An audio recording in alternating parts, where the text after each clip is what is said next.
Very good morning my dear ones, welcome to humanities hive. हमने start किया था class 12 की कंपैरेटिव वर्ल्ड पॉलिटिक्स का chapter 1 the end of bipolarity. 2 topics cover कर चुके हैं, the Soviet system and second is Gorbachev and their policies. आज हम करने जा रहे हैं disintegration of the Soviet Union and causes of the disintegration of the Soviet Union.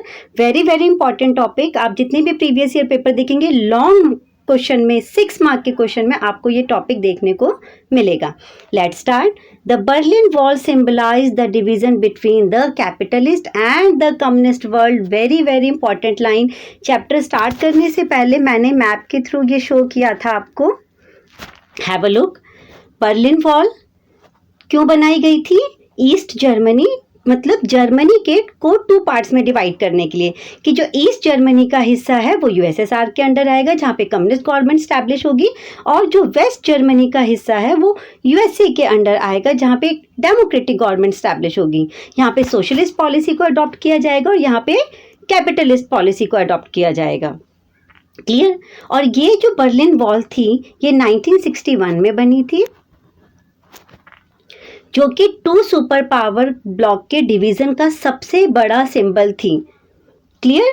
और 1989 में जब इसको टॉपल डाउन कर दिया गया, इसको तोड़ दिया गया, ये गिरा दी गई, उसके बाद ये समझा गया कि अब कोल्ड वॉर का एंड हो गया है, क्योंकि इसके गिरने के बाद जो जर्मनी था उसका यूनिफिकेशन हो गया। वो जर्मनी जो इतने सालों से 2 पार्ट्स में डिवाइड था अब वो एक हो गया, क्योंकि वहाँ के जो कॉमन पीपल थे वो भी इस बात से खुश नहीं थे कि जर्मनी का डिवीज़न हो गया है। आम जनता चाहती थी कि जर्मनी पहले की तरह ही एक हो जाए। क्लियर? तो क्योंकि हमारा टॉपिक क्या है, causes of the disintegration of the Soviet Union. चलो टॉपिक पे आते हैं। Berlin wall built in 1961। अभी मैंने बताया आपको to separate east Berlin from west Berlin. Clear? This more than 150 kilometer long wall stood for 28 years and was finally broken by the people on 9 November 1989. ये जो dates आ रही हैं ये अब बिल्कुल बर्लिन वॉल की जो डेट्स है very very important for MCQ question. Clear? 9 नवंबर 1989 को आम जनता ने ही उसको टॉपल डाउन कर दिया। This month the unification of the 2 parts of Germany, Germany के 2 पार्ट्स हो गए थे 1961 में बर्लिन वॉल के बनने के बाद, and the beginning of the end of the communist bloc. और जर्मनी के यूनिफिकेशन के साथ कम्युनिस्ट ब्लॉक का एक तरह से एंड हो गया, और कम्युनिस्ट ब्लॉक के एंड होने का मतलब था कि 2 सुपर पावर में से अब एक ही सुपर पावर रहेगी, that is USA. Clear? People making a tiny hole in the wall, A section of the wall open to allow free movement।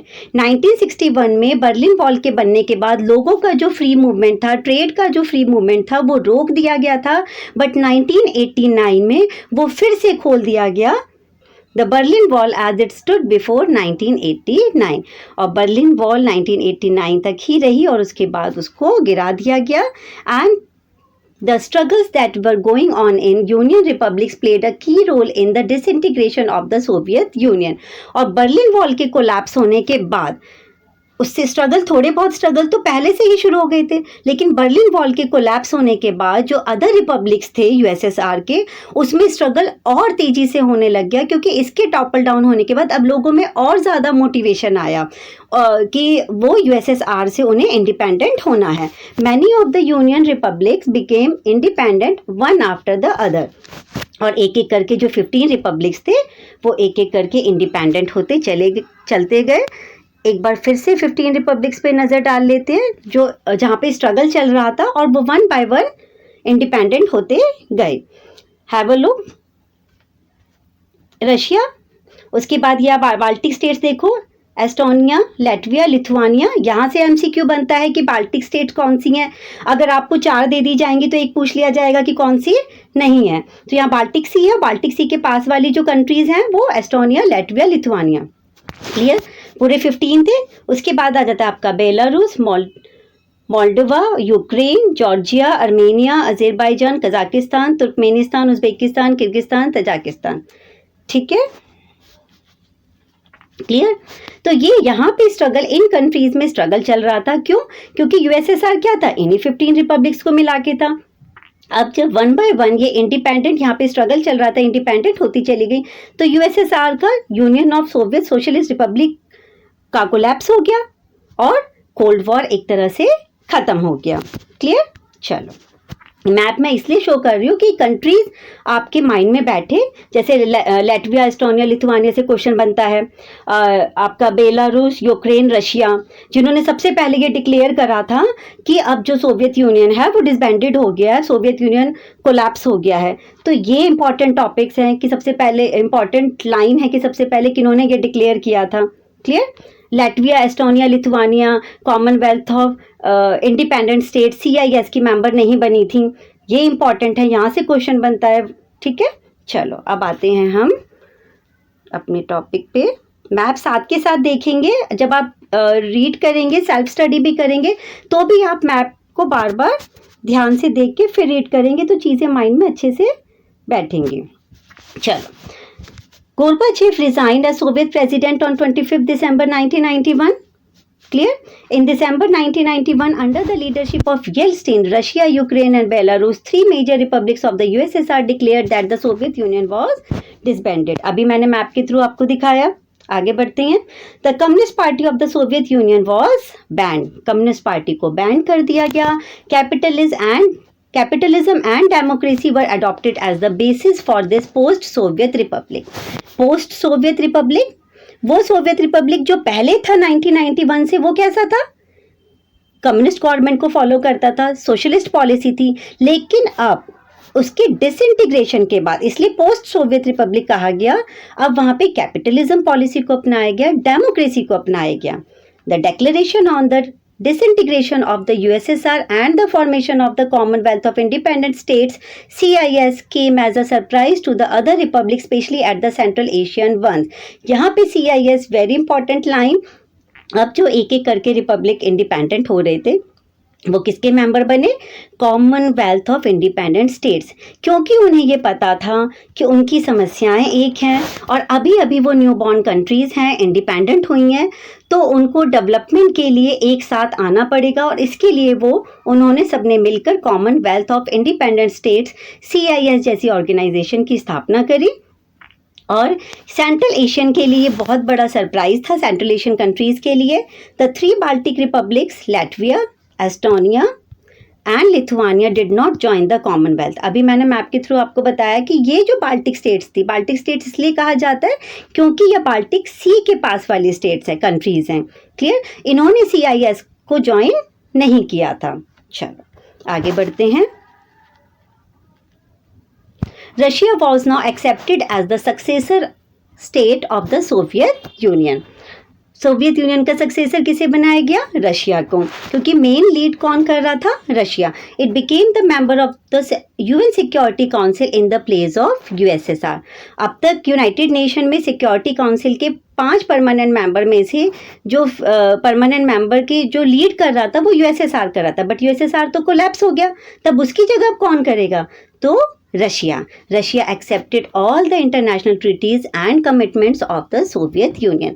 और उसके बाद जितनी भी इंटरनेशनल ट्रीटीज साइन हुई, जो कमिटमेंट किए गए सोवियत यूनियन से रिलेटेड, उस सबको रशिया ने एक्सेप्ट किया। चलो, यहाँ पर UN सिक्योरिटी काउंसिल के 5 परमानेंट मेंबर्स कौन कौन से हैं आपको पता होगा। इसको याद करने का एक तरीका है ABCFR। अमेरिका, ब्रिटेन, आप USA भी बोल सकते हैं, China, France and Russia. These are 5 permanent member of UN security council. चलो आगे बढ़ते हैं। अब जो question, the old Soviet Union was thus dead and buried. Old Soviet Union अब पूरी तरीके से स्पॉइल हो गया था, खत्म हो गया था, क्योंकि वो तो बिल्कुल डिसइंटीग्रेट हो गया, कोलैप्स हो गया, सब एक एक करके इंडिपेंडेंट होती चली गई। क्लियर? अब आते हैं causes of the disintegration of the Soviet union. वो कौन से कारण थे जिससे सोवियत यूनियन का डिसइंटीग्रेशन हुआ?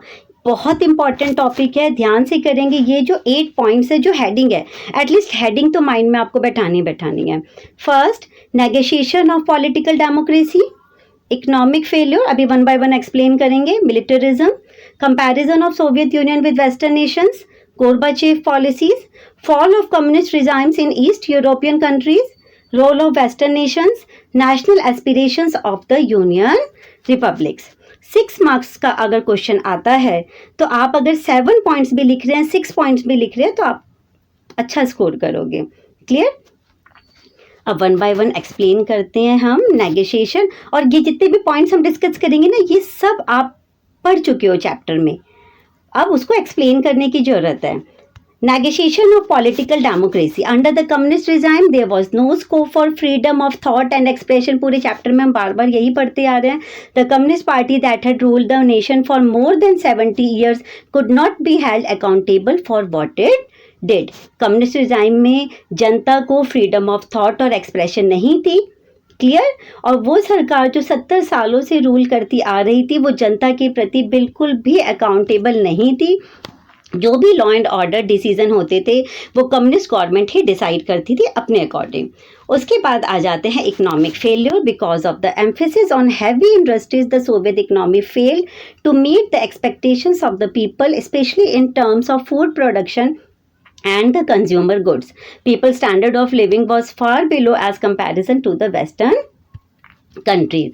इकोनॉमिक कंडीशन बिल्कुल डाउन हो गई थी क्योंकि रिसोर्सेज ज़्यादा कहाँ पे खर्च किए जा रहे थे? हैवी इंडस्ट्रीज पे, आर्म्स पे, मिलिट्री पे, जिससे लोगों की बेसिक नेसेसिटीज़ पूरी नहीं हो रही थी. लोगों का standard of living western countries के कंपैरिजन बहुत ज़्यादा डाउन हो गया था. Third, militarism. To make itself military strong, the Soviet Union spent a large portion of its resources on the manufacture of weapons. Because of militarization, a great shortage of things of basic necessities, coffee, butter, meat, clothes, etc. Bureaucrats misuse their power on a large scale. Militarism, ये भी हम पढ़ते आ रहे हैं chapter में कि ज़्यादा जो हमारे रिसोर्स थे तो उनके जो रिसोर्सेज थे वो मिलिट्री पे खर्च किए जा रहे थे, बड़े बड़े वेपन्स पे, सैटेलाइट्स पे खर्च किए जा रहे थे, जिससे लोगों की बेसिक नेसेसिटीज़ पूरी नहीं हो रही थी. और ब्यूरोक्रेट्स ज़्यादा पावरफुल होते जा रहे थे और अपनी पावर का वो मिसयूज़ कर रहे थे.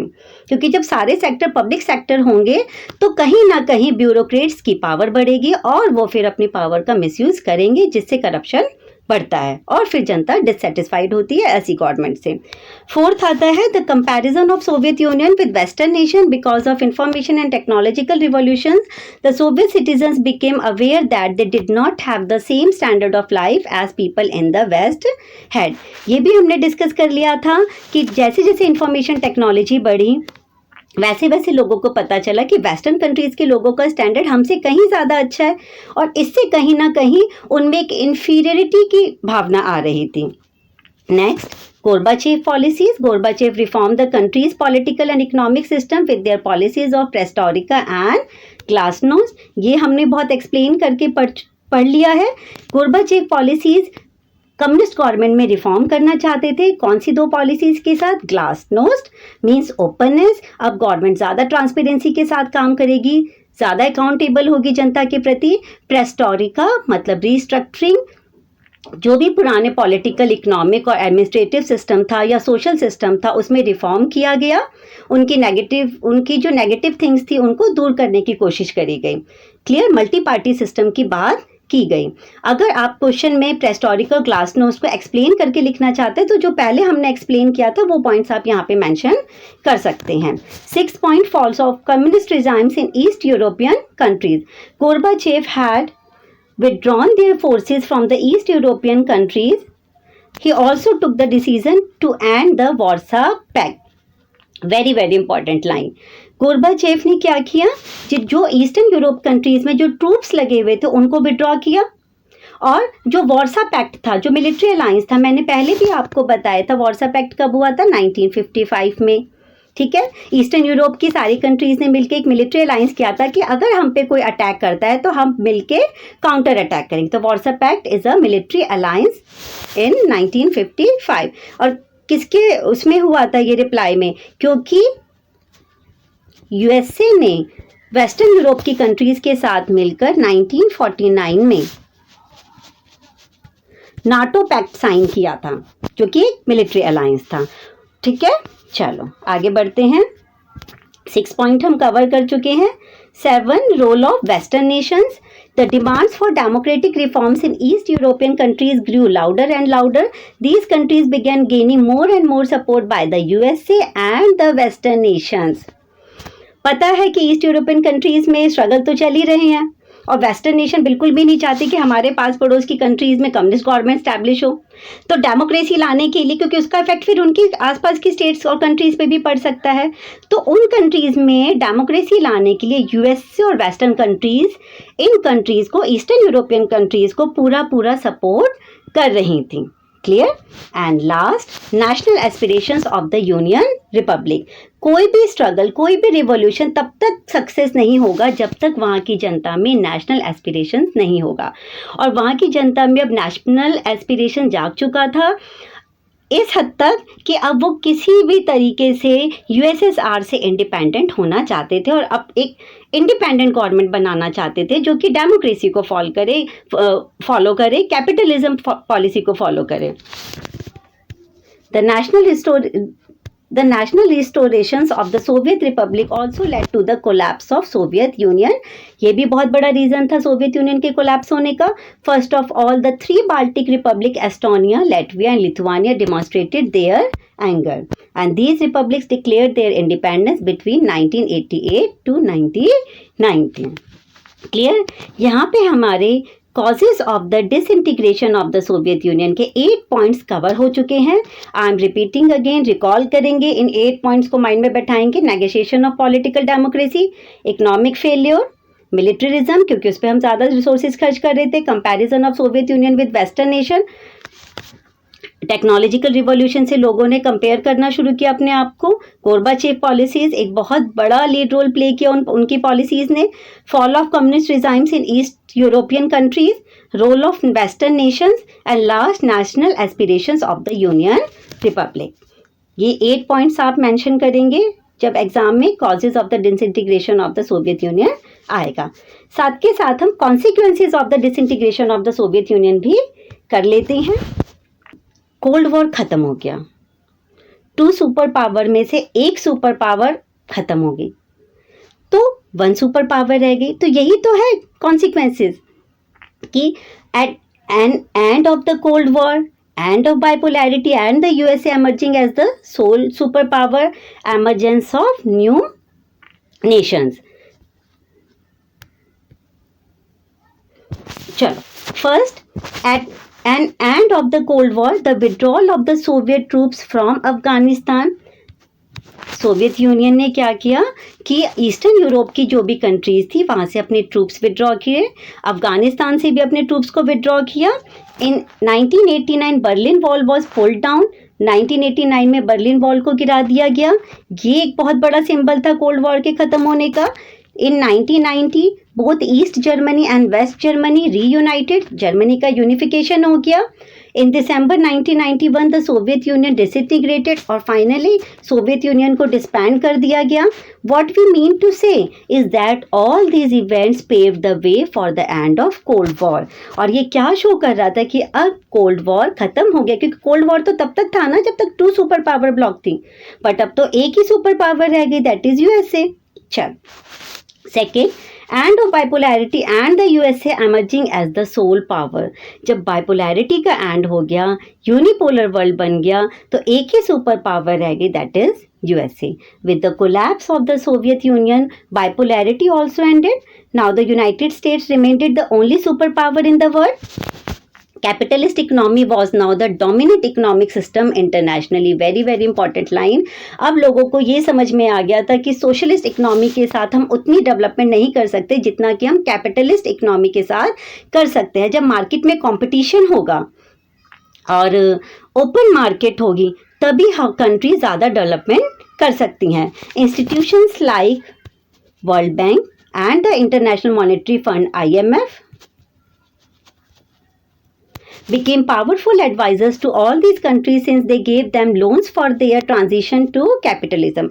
यहाँ पे वर्ल्ड बैंक और IMF जैसी ऑर्गेनाइजेशंस ने बहुत लीड रोल प्ले किया और जितनी भी न्यू इंडिपेंडेंट कंट्रीज थी उनके पास अपने आप को डेवलप करने के लिए रिसोर्सेज नहीं थे, फाइनेंशियली इकोनॉमिकली वो बिल्कुल वीक थी। तो ऐसे में ये दोनों ऑर्गेनाइजेशन सामने आई, उन कंट्रीज़ को लोन दिया जिससे वो सोशलिस्ट सिस्टम से कैपिटलिज्म सिस्टम की ओर ट्रांजिशन कर सकें। Democracy emerge as the best way to organise political life. और अब सबको समझ में आ गया था कि डेमोक्रेसी ही है जो कि जनता के फेवर में काम करती है। तो सारी कंट्रीज़ ने अब जो भी गवर्नमेंट स्टैब्लिश करी वो एक डेमोक्रेटिक गवर्नमेंट स्टैब्लिश करें। उसके बाद आ जाता है emergence of new nations. The end of the Soviet bloc mean the emergence of many new countries. जब सोवियत ब्लॉक का डिसइंटीग्रेशन हो गया तो 15 republic one by one independent होते चले गए, तो काफ़ी सारी न्यू कंट्रीज सामने आई and all these countries had their own independent aspirations and choices. सबके अपने आप इंडिपेंडेंट होने के अपने अपने रीज़न थे। Some of them, especially the Baltic and European states, wanted to join the European Union and become part of the North Atlantic Treaty Organization NATO, जो अभी मैंने बताया था मिलिट्री अलायंस, जो कि 1949 में जिसको साइन किया गया था। काफ़ी सारी कंट्रीज़ यूरोपियन यूनियन के मेंबर बन गई, कुछ कंट्रीज़ नाटो की मेंबर बन गई, क्योंकि उन्हें किसी न किसी ऑर्गेनाइजेशन का सपोर्ट चाहिए था अपने आप को सिक्योर करने के लिए और अपनी कंट्रीज़ के डेवलपमेंट के लिए। The central Asian countries wanted to take advantage of the geographical locations and continue their close ties with Russia and also to establish ties with the West। जो सेंट्रल एशियन कंट्रीज थी उन्होंने अपने geographical location का एक तरीके से फ़ायदा उठाना चाहा और उन्होंने रशिया के साथ भी अपना टाई अप अच्छा रखा और वेस्टर्न कंट्रीज़ के साथ भी टाई अप रखा।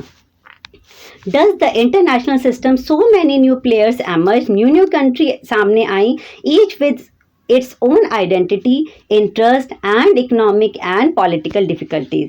सबकी अपनी पहचान थी, अपना इंटरेस्ट था और सबकी अपनी अपनी इकोनॉमिक पॉलिटिकल डिफ़िकल्टीज थी जिससे वो निकलना चाहते थे और आगे डेवलपमेंट करना चाहते थे। ठीक है, यहाँ पे हमारा बहुत इंपॉर्टेंट टॉपिक कवर हुआ है, disintegration of the Soviet Union and consequences of the Soviet union. आज के लिए इतना ही काफ़ी है। कल हम करेंगे shock therapy in post communist regimes. Thank you. Bye.